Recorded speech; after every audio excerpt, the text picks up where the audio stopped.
What's going on, guys? My name is T3 Ace and welcome to the A Squad.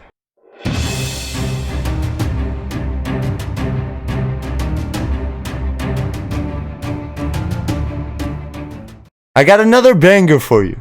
This one, we're going to be reacting to the full story of Verdansk, from the beginning up until it got nuked. This video is made by Ink Slasher. Without further ado, let's hop into it. When I look back on it, the entire campaign of Modern Warfare 2019 was just a prequel to what was to come next. It was sparking the entire story of Warzone and everything that we know today. You see, at the end of Modern Warfare, what ends up happening is you take out Roman Barkov, and with this it creates a massive power vacuum within Russia. And throughout the campaign you also take out other characters like the Wolf, and because of this it allows for a brand new bad guy to raise to power and be the new leader of Al-Qatala. Нет! Нет! Умоляю! Пожалуйста! This is the first time we see a cutscene where there's like Verdansk in the background, and actually this is even before Verdansk was released, like the Battle Royale was released, because there was no Battle Royale at this time. So this is the first clue, the first cutscene with Verdansk. And we didn't know this at the time, but this was actually our first look at Verdansk in the downtown area, where we see Khalid al-Assad rise to power. Now, at the time, like I said, Warzone wasn't released, so they carried on this story through Spec Ops. And at the time, their response to Khalid al-Assad was to put together a joint task force known as Armistice. This was a combination of coalition and allegiance soldiers, and essentially America and Russia working together. Now, at the time, this was necessary because it wasn't only Khalid al-Assad, but a new mysterious character known as Mr. Z, who we could recognize as Imran Zakhaev, who was of course working as the gun runner for Khalid al-Assad, who I still believe is Hadir Karim. Hadir Karim is the brother of Farah Karim, and they're both main characters from the Modern Warfare campaign. But we'll have to put that one on the back burner until we get a future Modern Warfare game. So at this point, what we knew was Khalid al-Assad, with the help of what we assumed was Imran Zakhaev, later we found out it was Victor Zakhaev, was then raiding Verdansk, and the response was to create Armistice to counteract this raid. This is when we saw our first season, Season 1. Kamarov, AQ Hilo in my sights. Take it down. Roger. Stand by.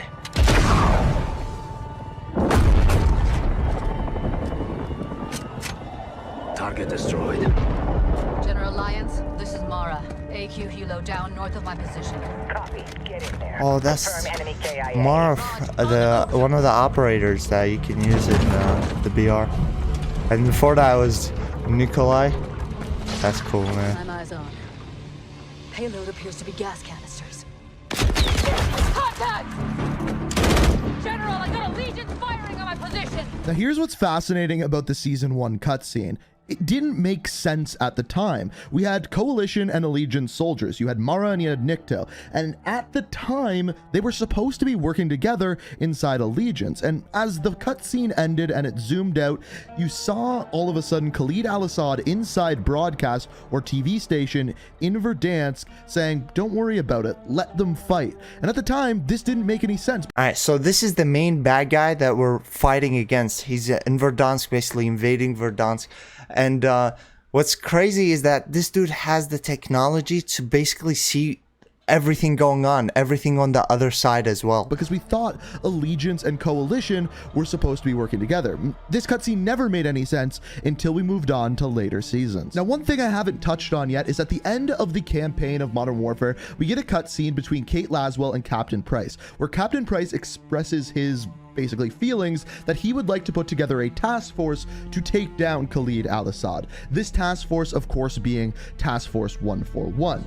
And with this, he wanted to recruit certain soldiers like Ghost, Soap, Alex, Gaz, and that is essentially a part of the story of Warzone, is putting together this task force to take down Khalid al-Assad.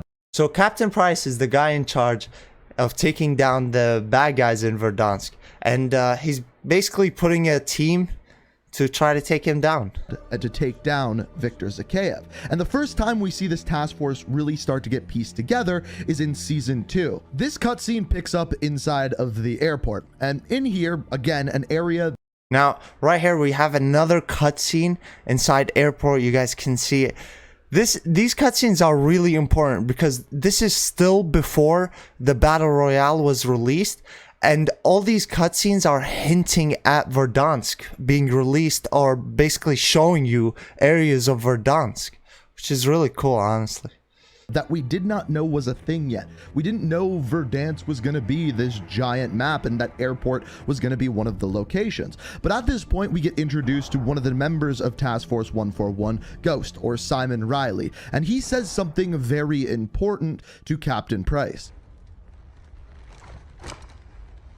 Price, something's wrong in Verdansk. They're targeting their own. We need to find out why. Send fighters I can trust. So at this point, we pretty much figure out that the Armistice soldiers are turning on each other, and Ghost asks for Price to send soldiers that he can trust. But at this point, we zoom out, and for the first time, we get to see an overview of Verdansk, and it was shortly later in that season that we got the launch of Warzone. Now, during the launch, there really wasn't a ton more information added to the story until Season 3.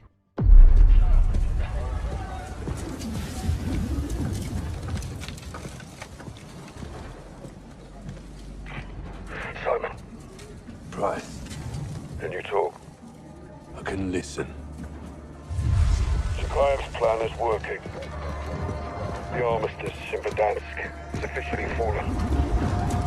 It's bloody chaos. At this point, what we find out is that Armistice has now officially fallen, and everything in Verdansk is falling completely apart. So just like Ghost asked in Season 2, Captain Price sends him some operators that he can trust.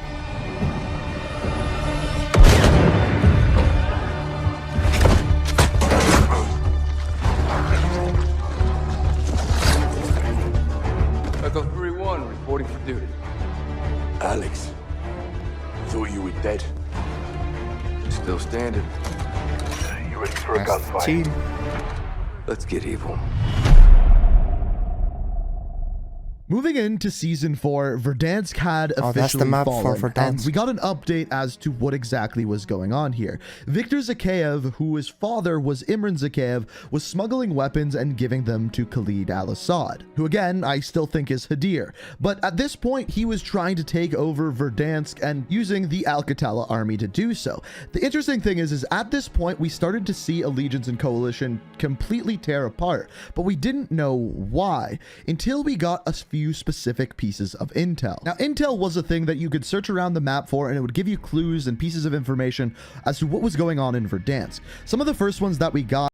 Alright, so in Modern Warfare there was a mode Spec Ops, and basically there were these missions where you would gather intel, and all these intel were clues that basically tell you more about the story.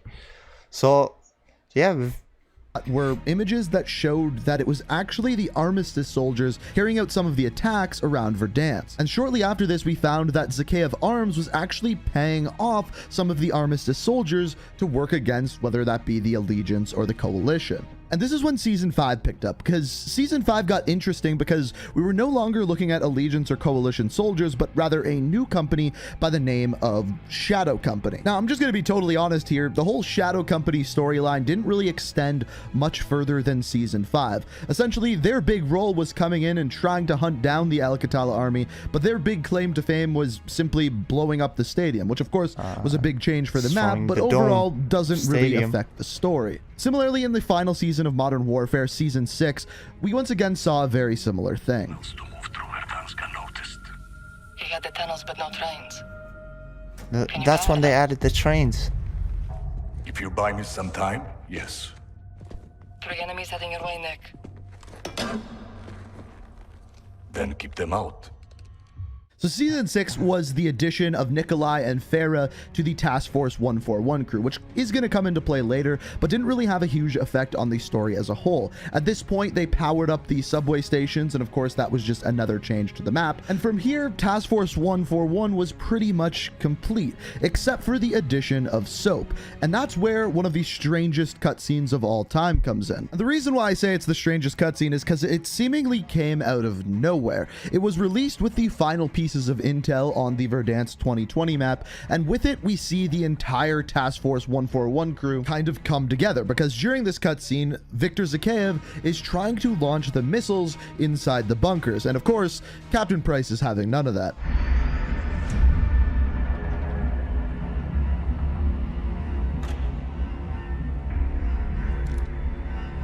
Show yourself. That's the arms dealer. Zakhaev.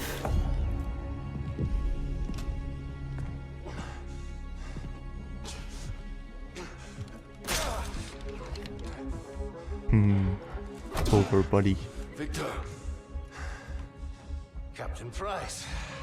I am not surprised. You're a dead man, Zakhaev. I started a war. Killing me won't stop it.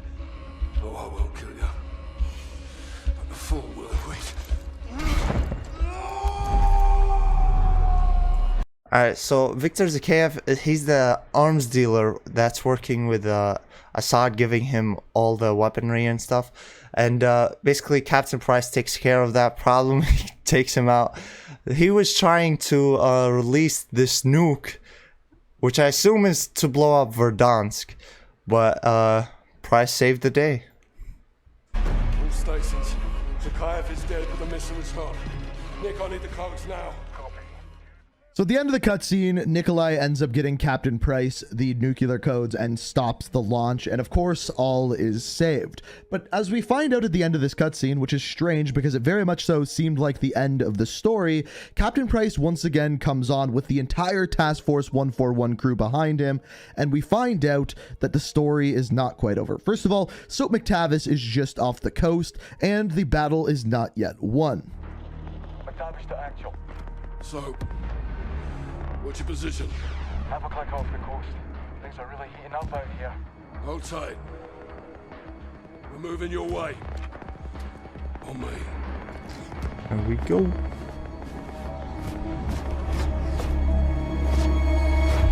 So at this point, Black Ops Cold War was out, and inside of Warzone, we've already seen a ton of pieces of intel.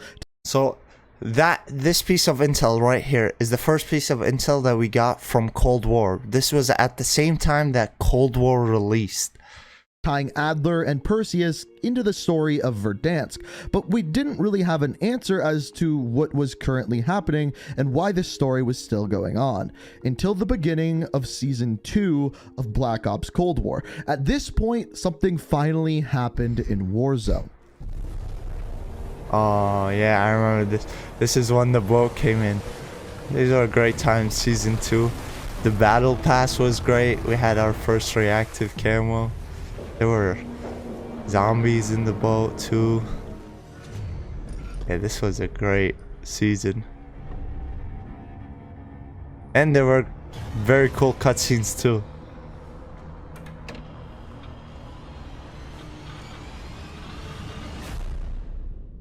So at this point, Viktor Zakhaev was dead. However, Khalid al-Assad was still there, and he was still technically fighting al-Assad's forces. But at this point, there was a new threat in town. With the Vodianoi crashing up upon shore, it brought a new enemy.